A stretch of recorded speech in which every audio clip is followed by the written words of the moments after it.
Dia tak boleh. Dia tak boleh rendam. Memang dia rendam macam okay, ni bang. Hak ni R&D je. Abang balik abang rasa tengok macam mana. Tak puas hati apa? Abang komen je dalam TikTok saya ke, Facebook saya ke apa. Okay bang. Baik. R&D day 2.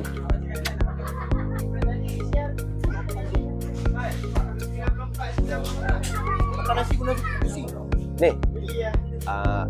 Cara masak tu kita dah nak boleh dapat dah tune dia.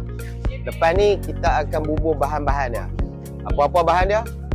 Day 3 untuk lepas ni. Ingat, aku nak balik adik mbah. Bukan saya saja buat ni, payah ni. Hang rasa dah kan itu kan? Itu hang rasa kan? Itu tak apa sedap kan? Adik aku bunuh pisang. Oh dah. Wah. Ni sekali ke? Bukan yang ni, yang terbang ni. Tak terbang. Sebab hang duk rasa ni. Asal lah. Bismillahirrahmanirrahim. Elok. Itu tak serai eh? Itu atas serai, bawah tak. Bismillahirrahmanirrahim. Panas. Memang panas. Dia bukan masak gula ketik Elok. Jadi, daripada bawah sampai atas. Atas tak rasa. Atas berseru ya. Tempoh ya tu.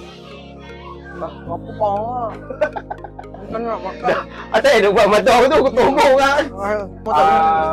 Boleh tengok ni Haji masak dia ni.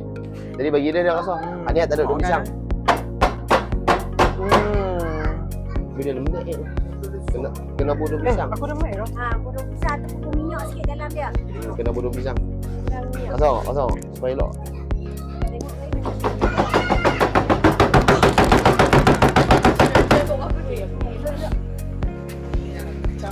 Dia macam ni elok je. Dia sepoi-sepoi sikit kan. Lepas ni dia pisang ni. Dia mau. Rasa mulut aku jahat. Mulut mak aku 4 kali jahat. Aku macam mewarisi, bukan mewakili, mewarisi. Tapi dalam ni kena bubuh. Tapi dia kena serui. Naknya nasi ni dia kena serui. Kalau dah kalau macam ni dia guna beras besar. Beras besar. Kan? Bukan bubuh. Oh nak balik adik orang. Apa bunuh pisang tu bunuh pisang. Mana apa dah? Aul.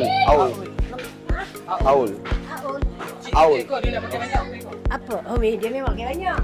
Ni beli satu ni. Dia boleh beli satu. Tapi dia sendiri ya, duit sendiri. Bukan duit aku. Duit sendiri bukan duit aku. Boleh ada rezeki. Nanti kalau nak pergi, kami sebenarnya kami asnaf. Boleh kan? Sedap kan ni Ben? Kau beli satu lagi? Boleh. Tak buka mana kaki. Wajah dia. Dia wajah dia kata nak suruh. Dia wajah.